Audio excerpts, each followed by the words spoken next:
네, 오늘은 요한계시록 2장 후편입니다. 서머나 교회 그리고 버가모 교회, 두아디라 교회 주시는 말씀 요한계시록 2장 8절에서 29절까지 말씀 가지고 여러분과 함께 은혜를 나누려고 합니다. 먼저 8절에서 11절까지는 서머나 교회에 보내는 주님의 편지 메시지입니다. 서머나는 에베소 북방 45km에 위치한 항구 도시로 알렉산더 대왕이 계획 도시로 세웠고, 서머나는 로마에게 처음부터 충성을 바친 원정군들을 원조하기도 했으며, 이러한 충성의 결과로 한때 로마의 보호와 호의를 받아서 황제 숭배의 중심지가 되기도 했습니다. 그러니까 지금 이 당시에는 주로 황제를 주라고 했기 때문에 로마 시대는 다신교죠. 그러니까 여러 신들 중에 황제도 신인 거예요. 그러니까 일제 시대에 보면은 일본에 신이 여러 개가 있잖아요. 800만 신이 있다는데 그 중에 이제 일본 왕도 신이라고 선포를 한 거예요. 그러니까 이제 한국 교회가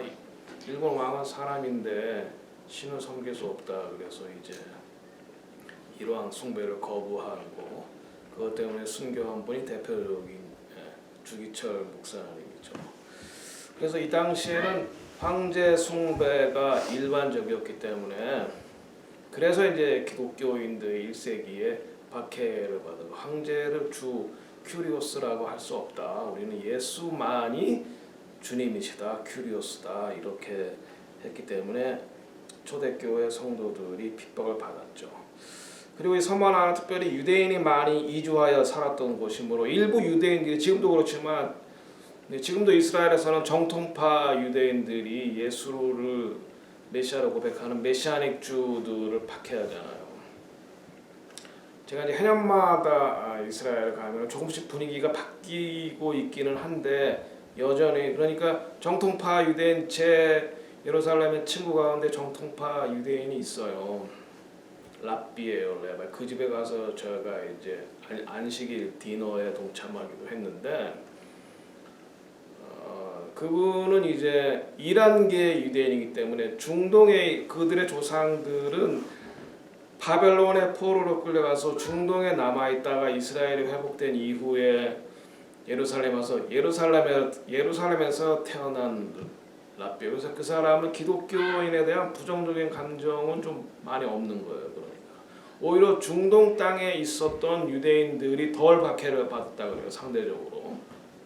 그런데 유럽에 있는 유럽에 있는 유대인들이 많이 예수님의 이름으로 박해를 받았기 때문에 그 사람들이 기독교에 대한 이미지가 아주 나빠요. 그래서 믿는 유대인들을 박해하죠. 지금도 안 보이게.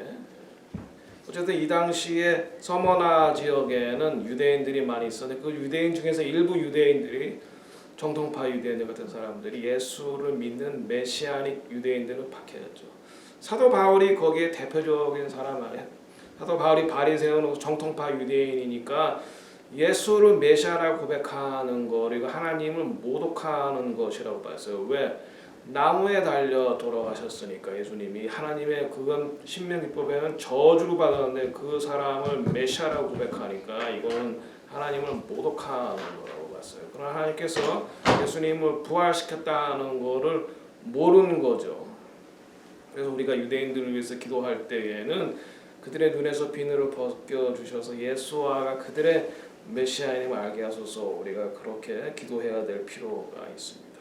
어쨌든 서머나 교회에서는 일부 유대인들이 메시아닉 유대인들을 박해했다는 게 있습니다.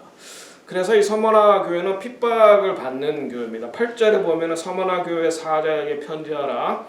처음이며 마지막이요 죽었다 살아나신 이가 나무에 달려 돌아가셨는데, 우리가 보통 십자가에 달려 돌아가셨다 이제 이런 말을 하는데, 그 말도 절반만 올라요. 나무에 달려 돌아가셨다. 나무로 만든 십자가에 달려 돌아가신 거예요. 그러니까 신명기법에 보면 나무에 달려 죽은 자마다 하나님의 저주를 받은 것이다. 이게 그러니까 예수님께서 율법의 저주를 대신 짊어지신 거죠. 그래서 여기 서머나 교회 사자에게 편지. 서머나 교회 사자가 누굴까? 우리가 서머나 교회 사자에 대해서는 조금 알 수가 있어요. 요한의 제자로 순교한 폴리카비 거기서 목회를 하고 있었습니다. 20대 청년의 나이에 서머나 교회 감독이 되었고 86세 때 아울리스 황제 때 황제 숭배, 아까 말씀드렸죠. 황제를 신이라고 하는데 이 사람 우리는 황제를 신이라고 할 수 없다. 예수만이 구주다. 우리는 황제를 신으로 섬길 수 없다. 그래서 이제 1세기에 예수를 메시아로 고백하는 유대인과 이방인들이 순교를 한 거죠. 그래서 이제 총독이 나이도 많으니까 우리가 살려주겠다. 황제를 신이라고 해라. 이렇게 협박 내지는 간청을 했으면 이 마지막 총대 폴리카비 내가 86년 동안 그를 섬겨왔는데 그분을 섬겼는데 야수아를 섬겼는데 그분은 나를 한 번도 배신한 적이 없고 나를 부당하게 대우한 적이 없다. 그러니 내가 어떻게 이 순간 지금 나이 늙어서 내가 예수아를 부인하고 황제를 신이라고 하겠냐? 난 그렇게 못하겠다. 이래서 이제 화형을 당했죠. 화형을 당했는데 이제 전생에 의하면은 그 화염에 불길이 이렇게 감싸는데 향기가 나왔다 그래요. 그분이. 그래서 우리가 여기에서 이 제사 제도 우리가 보통 이제 번제를 드리잖아요. 불에 태워서 번제를 드리면 그 향기를 주님께서 그 연기를 향기로 맡으신다고 했어요. 그래서 이게 도대체 어떤 번제라는 거 온통 불에 사르는 건데 온통 그 제물을 온전히 하나님께 바치는 건데 그 연기가 하나님께 향기로 올라간다. 이게 무슨 말인지 잘 이해를 못했었는데 이 말씀을 주면 폴리카비 마지막에 죽어가면서 화형당해 죽었는데 그 사람이 불에 타는 게 이게 불에 타는 그런 지독한 냄새가 나는 것이 아니라 오히려 거기에서 굉장한 향기가 나왔다는 거예요. 그래서 이것이 하나님께서 그를 온전히 산 제물로 받으셨다는 거, 이 향기가 올라가서 하나님께서 기뻐하신다는 거구나. 이게 제사 제도구나 하는 것을 제가 알게 되었습니다. 그래서 예수님의 모습에 대해서 각 교회마다 조금씩 강조점이 달라요. 그러니까 교회마다 예수님께서 어떤 모습을 보이는지 조금씩 다른 겁니다. 그러니까 우리도 내가 본 예수님만 이것만 예수님이다 이렇게 주장하면은 조금 어리석다라기보다는 조금 수준이 낮다. 예수님이 여러 모양으로 나오신데 여기 일곱 교회 보면 일곱 교회마다 나오는 예수님의 묘사, 예수님에 대한 묘사가 달라지는 걸 볼 수 있어요. 처음이요 마지막이다. 알파와 오메가가 제가 아니라 그랬죠. 알레프 타프다 히브리어 시작과 끝이다. 처음이요 마지막이다. 그리고 죽었다가 살아나셨다. 제가 나무에 달렸다라는 말을 계속해서 강조하고 있습니다. 십자가라는 것보다. 그러니까 쇠로 된 십자가를 목걸이로 이렇게 하시는 분들 많은데 다이아몬드나 금이나 이런 것은 사실 성경적인 건 아니에요. 예수님이 금 십자가에 달려 돌아가신 것도 아니고 쇠 십자가에 달려 돌아가신 것도 아니고 나무로 만든 십자가에 달려 돌아가셔.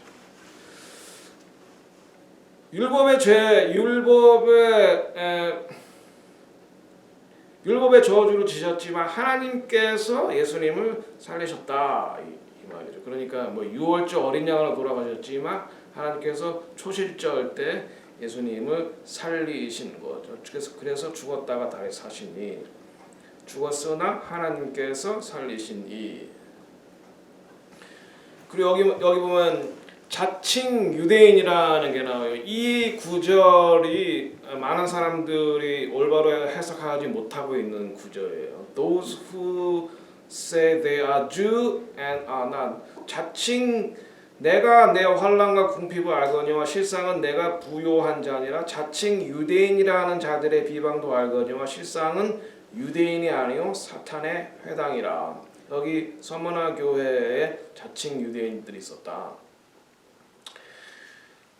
이 자칭 유대인에 대해서 많은 주석가들이 이 사람들이 유대인이다 이제 이렇게 말해요.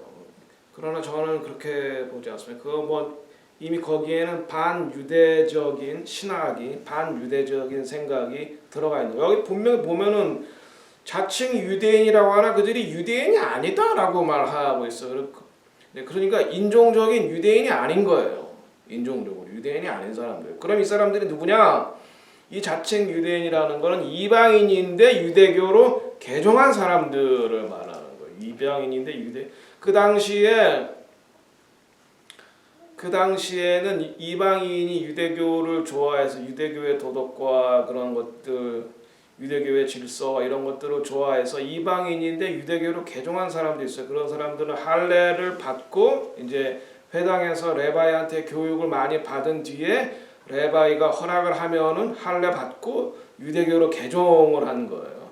그래서 이 사람들이 오히려 더 이 율법에 대해서 열심으로 나간 파도 있고 이 사람들 중에서는 아니다 뭐 율법은 우리에게 필요 없는 거다 무율법주의 무도덕주의로 나간 파들이 있었는데 이들 중에 진짜 교회 그러니까 진짜 예수님의 신부들을 그러니까 예수님을 구주로 모셔드린 유대인과 이방인들의 모임인 이 진짜 신부들을 박해하는 사람이 있었다라는 거예요. 그들은 실제적으로 그러니까 인종적으로 유대인이 아니고 이방인이었다가 유대교로 개종한 사람들이고 그들의 모임은 진짜 회당도 아니고 사탄의 모임이다라고 하는 겁니다. 그리고 여기서 이제 10절에 보면은 너희는 장차 받을 고난을 두려워 말라. 볼지어다 마귀가 장차 너희 가운데서 몇 사람 오게 던지 시험을 받게 하리니 너희가 10일 동안 환난을 받으리라. 내가 죽도록 충성하라. 그리하면 내가 생명의 면류관을 내게 주리라. 이 10절에서 또 우리가 잘 못 해석하는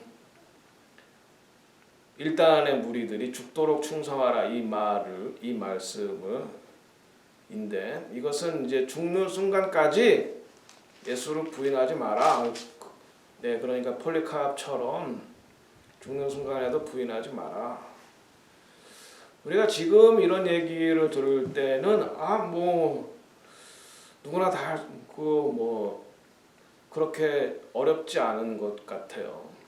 그러나 역사에 보면은 아시다시피 2차 대전 때 히틀러를 지지한 그리스도인들, 루터교인들, 특별히들 95%가 다 히틀러를 지지하고 유대인들 박해하는 거 다 지지하고 그래서 한국 교회도 마찬가지. 한국 교회 일제 시대 신사 참배가 그거는 우상 숭배가 아니라 국민 의식이고 뭐 이런 식으로 일부 교회 지도자들이 선동하고 또 율법은 그 이스라엘 유대인들 거고 우리는 은혜 아래 있으니까 뭐 다 괜찮다 이런 무율법주의자, 무도덕주의자들 99%가 신사 참배를 했다 그래요.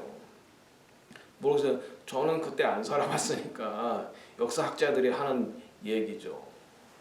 소수의 사람만 끝까지 신사 참배를 안 했지 뭐 손양원 목사님이라든지 주기철 목사님이라든지 뭐 소수의 사람만 안 했지 거의 95% 이상은 교회 안에 신사 갖다 놓고 먼저 동방요배 하고 그리고 이제 예배를 드렸어요. 그러니까 이 혼합주의죠, 혼합주의. 그러니까는 솔로몬 때에도 성전 안에 이방 신상을 들어와서 그러니까 하나님도 좋은 게 좋은 거 아니냐? 그냥 하나님도 섬기고 이방 신도 섬기고 좋은 게 좋은 거 아니야? 이제 이러죠. 그러나 하나님은 그렇게 하지 마라 그랬어요. 나 외에 신이 없느니라. 십계명의 가장 첫 번째 나 이외에 다른 신이 없다. 근데 이제 혼합주의적인 가르침이 교회에 들어오는 거죠. 그래서 너희들은 장차 고난을 받는다. 그러나 두려워하지 마라. 그거는 일정 기간이에요. 일정 기간. 그러니까 유럽에서도 아마 그 2차 대전 때 그 홀로코스트가 시작한 게 1938년 그러니까 한 일정 기간이었어요. 45년 해방되니까 6년, 7년. 한국에도 38년도부터 그 박해가 본격적으로 시작되니까 해방될 때까지 45년까지 6년 정도 기간이었어요. 그러니까 일정 기간이에요. 그러니까 6년, 7년을 넘어가지 않습니다. 결코. 너희가 장차 너희를 시험 너희가 몇 살 오게 던져 시험을 받게 하리니 여기서 말할 때 시험은 어려움을 받게 한다. 그러나 내가 그때 죽는 순간에도 충성을 다하라. 배교하지 마라. 그리하면 내가 생명의 면류관을 내게 주리라. 이렇게 말하고 있는 거죠. 장차 받을 고난을 두려워 말라. 주님께서 그 고난을 이기게 하신다. 주기철 목사님도 계속 고난을 두려워하지 않고 고난 중에 있으셨죠. 그러나 그것을 잘 이겼던 것을 볼 수 있어요. 그리고 죽도록 충성하라. 죽는 순간에도 배교하지 마라. 서문화교회 폴리카비 순교한 것처럼 우리가 그 예를 따라야 된다. 11절 이기는 자는 둘째 사망의 해를 받지 아니하리라. 이렇게 말하고 있어요. 귀 있는 자는 성령이 교회들에게 하시는 말씀을 들을지어다. 이기는 자는 둘째 사망의 해를 받지 아니하리라. 귀 있는 성령의 말씀을 들을 수 있는 귀가 있어야 돼요. 우리에게 성령님은 말씀하시는데 우리의 귀가 준비되어 있지 않아서 말씀을 못 듣는 경우가 있어요. 우리가 이제 기도도 우리가 열심히 하나님 앞에 우리의 소원을 아뢰는 기도도 필요하고 또 그 다음에는 성령님 말씀하시옵소서 제가 듣겠습니다. 우리가 대화도 일방통행이 아니잖아요. 우리가 말을 하고 듣고 이래야지 되는데 조금 어린 성도들은 계속 하나님께 이거 해주세요, 저거 해주세요. 그리고 오늘 기도 끝 이러고 이제 다른 일 한단 말이죠. 그러나 우리가 하나님 앞에 기도하고 하나님 오늘 저에게 뭘 원하십니까? 제가 하나님 말씀을 듣겠습니다 하고 이렇게 잠잠히 듣는 기도, 하나님의 뜻을 구하는 기도, 이제 이런 기도를 하는 사람의 신앙이 계속해서 성장하는 것입니다. 그다음에 이기는 자, 믿음으로 환난을 통과한 자를 말한다고 생각합니다. 저는. 죽는 순간에도 배교하지 않은 진짜 신부들, 진짜 성도들. 이 사람들은 둘째 사망을 보지 아니라, 그러니까 첫 번째 사망은 자연적인 죽음이고 두 번째 사망은 백보자 심판, 그러니까 천년왕국이 끝나고 백보자 심판에서 그때 이제 사망이냐 생명이냐, 그때 둘째 사망으로 들어가는 사람은 영원한 형벌에 들어가는 것이고 이때 무죄 선고를 받는 사람은 뉴 예루살렘에 들어가는 것입니다. 그 다음에 이제 버가모 교회가 있습니다. 버가모 교회도 굉장히 중요해요. 2장 12절에서 17절인데 버가모 교회가 당면한 가장 큰 고난은 그 도시에 사탄의 보좌가 있었다는 것입니다. 사탄의 보좌는 제우스 신전이 있었다는 것입니다. 그리고 여기에도 황제 숭배가 있었고, 그래서 이제 이 두 가지를 우리가 염두에 두고 버가모 교회를 살펴보겠습니다. 버가모 교회는 컴프로마 혼합주의적인 성향이 있는 교회였어요. 버가모 교회 사자에게 편지하라. 좌우에 날선 검을 가지신 이가 이르시되, 그러니까 버가모 교회의 사자에게는 예수님이 좌우에 날선 검을 가지신 분으로, 양날가진 칼이죠. 양날가진 칼은 방어와 공격에 다 쓰이는 거예요. 그러니까 성도는 살리기도 하고 악한 사람들 심판하기도 하는 그런 좌우의 날선 검은 말씀의 검을 말하는 것입니다. 날선 검을 가지신 이가 I know your work. 내가 어디 사는지를 내가 아노라. 거기는 사탄의 권자가 있는 데라. 내가 내 이름을 굳게 잡아서 내 증인된 충성된 증인 안디바가 너희 가운데고 사탄이 사는 곳에서 죽임을 당할 때에도 나를 믿는 믿음을 저버리지 아니하였도다. 여기서 이제 사탄의 권자 그리고 안디바가 이 사탄의 권자 앞에서 안디바도 화형을 당했어요. 그러니까는 그때나 지금이나 사탄은 모든 것이 이제 하나님께서 주신 그 진리를 모방하는 자잖아요. 사탄도 세이턴도 자기가 워십 받을 때는 이와 같은 번제물을 좋아한다는 것, 특별히 유대인을 번제로 바치는 걸 좋아한다는 것, 아니면 여자나 어린 아이나 그것이 이 사탄의 속성입니다. 사탄의 왕자 사단의 위가 있는데 여기가 바로 제우스 신전이 있는 곳을 사탄의 권자라고 말했어요. 그러니까 터키의 그 버가모 지역에 사탄의 권자가 있었다는 거예요. 그러니까 제우스 신전이 있었다는 거예요.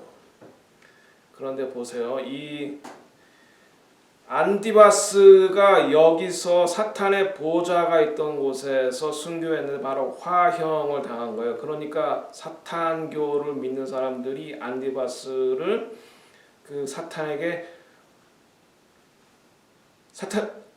번제로 바쳐진 거, 그거 하나님께서는 그것을 이방 교회를 위한 하나님의 번제로 받으신 거고, 네, 이중의 의미가 있어요. 이것을 우리가 잘 주의를 해야 됩니다. 왜냐하면 똑같은 일이 2차 대전 때도 벌어졌고 또 똑같은 일이 앞으로도 벌어질 것이기 때문에 그렇습니다. 그러니까 이때에도 그랬고 과거에도 그랬고 현재에도 그랬고 미래에도 똑같은 일이 벌어진다. 그래서 저는 이 안디바스가 믿는 유대인일 것이다. 저는 그렇게 보고 있습니다. 왜냐하면 사탄의 보좌 앞에서 화형, 그러니까 번제로 바쳐졌기 때문에.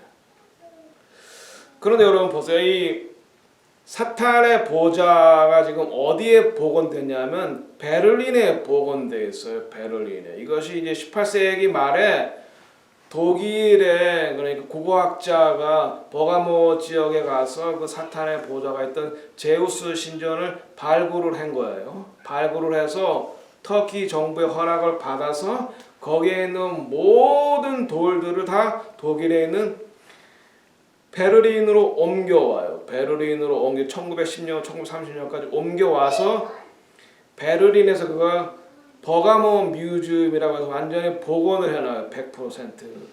그러니까 Art of Zeus, 제우스 신전, 사탄의 보좌를 베를린에 복원을 해 놓은 것이에요. 그 사진이 여기 있어요. 바로 이것이 제우스 신전이고 버가모 지역에 있던 제우스 신전을 19세기에 독일에 복원을 해 놓은 것입니다. 그러니까 당연히 신전을 복원했으니까 이 제사를 드리고 그렇게 해야 되겠죠. 사탄교들이 그렇게 했어요. 그게 누구예요? 그게 히틀러예요. 히틀러. 그래서 이 나치 당이 특별히 히틀러가 저는 사탄과 계약을 했다고 봅니다. 계약을 했어요. 그래서 어떻게 해야겠냐? 내가 너에게 사탄은 공중 권세를 잡고 있잖아. 내가 너에게 정치적인 권력을 주겠다. 그 대신에 너는 나한테 유대인들을 번제로 바쳐라. 그 이제 딜을 했다고 저는 봅니다. 그래서 항상 히틀러는 누군가와 귓속말로 속삭였다 그래요. 항상. 그러니까 저기 사탄하고 항상 이야기를 하는 거죠. 그래서 이 히틀러가 만든 그런 히틀러가 연설하는 연설단을 바로 이 버가모에서 가져온 이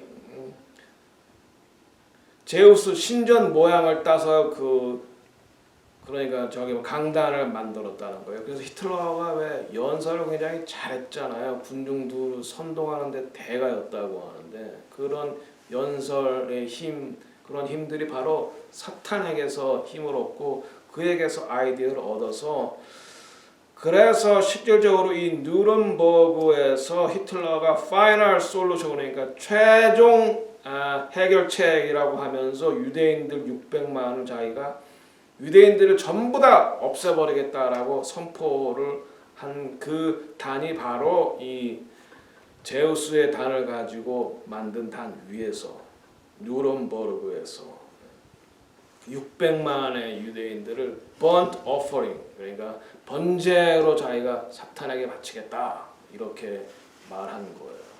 Final solution이라고. 그러니까 이런 아이디어가 다 어디서 왔겠어요? 그러니까 사탄하고 딜을 그렇게 하는 거죠. 그리고 마지막에는 600만을 burnt offering, 홀로코스트라는 말이 번제라는 말이에요. 헬라어로 burnt offering 드렸고, 히틀러 자신도 권총으로 자살한 다음에 불에 태워 죽었으니까 burnt offering, 자기 자신도 burnt offering이 된 거예요. 사탄한테. 그리고 유대인들은 이방인의 구원을 위해서 burnt offering으로 드려진 것이고요. 이거는 제가 2016년, 그러니까 우리 둘째 아들 시온이가 난 날이죠. 5월 4일이요. 그때가 5월 4일이 인터내셔널 홀로코스트 메모리얼이에요. 제가 그래서 번트 오퍼링에 대해서 묵상하고 기도하는 가운데, 아니 하나님, 왜 하나님이 택한 민족인데 이렇게 600만이나 하나님께서 번제를 드리는 거를 허락을 하셨습니까? 그거에 대해서 묵상하고 기도하는 가운데 그런 음성을 들었어요. 이방인의 구원을 위해서 내가 그거 허락했다. 그러니까 하나님께서 이방인의 구원을 위해서 당신의 자녀들 600만을 번제로 드리는 걸 허락하셨다. 제가 그거에 굉장히 충격을 받았죠. 그래서 그 하나님의 사랑의 깊이와 넓이에 대해서 제가 너무 감격을 하고 눈물이 나고, 자기 아들을 죽여서 남의 아들을 입양한 거 아니야, 우리로 치면. 그러니까 그 사랑의 깊이와 넓이가 얼마나 큽니다. 그래서 제가 그때부터 유대인에 대한 그 빚진 마음, 그래서 제가 이제 유대인 선교에 뛰어들고 홀로코스트 서바이버들을 섬기고 이제 그런 마음을 갖게 되었는데, 그게 이제 600만 유대인들을 하나님께서 번제로 허락하셨다는 것 때문에. 그래서 이제 그거를 이제 레바이 로자한테 말하고, 이제 레바이 로자 처음 만난 게 제가 이제 2016년 5월 4일 홀로코스트 메모리얼 때. 자, 그런데 그거에 이 유대인 600만을 학살하는데 불행하게도 도움을 준 신학자가 있어요. 그 사람이 독일의 종교개혁자 마틴 루터예요. 마틴 루터가 1517년, 그러니까 이때가 희년이죠. 95개의 반박문을 비텐베르크 성당에다가 붙이면서 이제 종교개혁이 시작이 되는데, 예를 그때 중세에 있던 그 면죄부 판매를 할지, 그리고 중세에는 이태리어로만 예배를 드려야 됐어요. 그러니까 이제 루터가 종교개혁 시작하면서 독일어로 성경을 번역을 하죠. 그런 좋은 일을 참 많이 했어요. 그런데 그가 유대인들에게 복음을 전해서 유대인들을 루터교 신자로, 개신교 신자로 만들려고 했는데, 컨볼트 하려고 했는데 유대인들이 말을 잘 안 들었단 말이에요. 그러니까는 이 유대인들에 대해서 증오가 생기기 시작했던 모양이죠. 그래서 On the Jew and Their Lies라고 하는 유대인과 그들의 거짓말이라는 책을 말년에 쓰는데 1543년 이거 쓰고 바로 이제 한 2년 후에 죽어요. 그러니까 하나님께서 기뻐하지 않으신 거예요. 그 책에 뭐라고 말하냐면, 이제 회당을 불지르고 뭐 이런 그들의 재산을 몰수하고 뭐 랍비들을 다 옥에 가두고, 그러니까 히틀러가 한 거를 그대로 미리 그렇게 그런 식의 유대인들에 대한 엄청난 박해를 예고하는 글들을 쓴 거예요, 여기다가. 그래서 이걸 썼는데, 이걸 나중에 루터가 그것을 인용을 하면서 루터는 위대한 그리스도이다. 그러니까 그 당시에 독일은 기독교인들이 대개 다 루터교 신자였으니까 루터가 말을 했다 그러면 다 억셉트를 하잖아요. 그래서 90% 이상의 독일 사람들이 히틀러를 지지하고, 혹은 어떤 사람은 히틀러를 메시아라고 했어요. 아주 소수의 사람들, 본헤퍼 같은 아주 소수의 사람들만 이 히틀러를 저항했지. 대부분의 기독교인과 지도자들은 다 히틀러를 지지했고, 그 중에 율리우스 슐라이허라는 사람이, 이 사람은 언론인이며 정치가인데, 이 사람이 만든 잡지가 돌격수라는 잡지인데, 이 잡지에 반유대주의 선동, 그러니까 유대인들은 재산을 몰수하고 그들은 개토로 가두고 또 회당을 불질르고 그리고 책들을 다 불질르고 뭐 랍비들 혀를 뽑아야 되고 뭐 이런 아주 악담 저주를 퍼부었는데, 이 사람이 나중에 이타전은 끝난 다음에 뉴런베르크 범죄 재판에 나와서 뭐라고 말했냐면, 난 죄가 없다. 왜 죄가 없냐? 나는 마틴 루터가 말한 대로 했을 뿐이다. 그러니까 벌을 받아야 할 사람은 내가 아니라 마틴 루터다. 이렇게 말을 한 거예요. 물론 이 사람이 인도주의에 대한 죄 때문에 사형 선고를 받았지만, 이 사람이 마틴 루터의 글을 인용해서 했기 때문에 난 죄가 없다. 이런 말을 했어요. 그러니까 아무리 위대한 영적인 거장이라 할지라도 그 사람이 말년을 참 조심해야 되겠다라는 생각을 합니다. 말년을 조심해야 되겠다라고 생각하고, 또 어떤 사람이라도 5점이 물론 저는 뭐 루터가 구원받지 않았다고 생각하지는 않아요.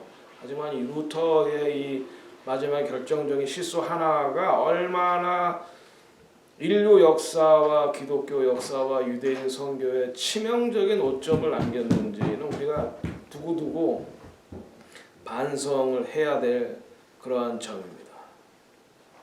그래서 이 홀로코스트가 그리스어로 여러분이 말씀드렸듯이 번제라고 하는데, 그 당시에 유럽에 한 900만 정도의 유대인이 있었다니까 600만이면 3분의 2에 해당하고, 전체적으로 보면은 세계 전체 그 당시 유대인 중에 3분의 1가량이 죽은 거죠.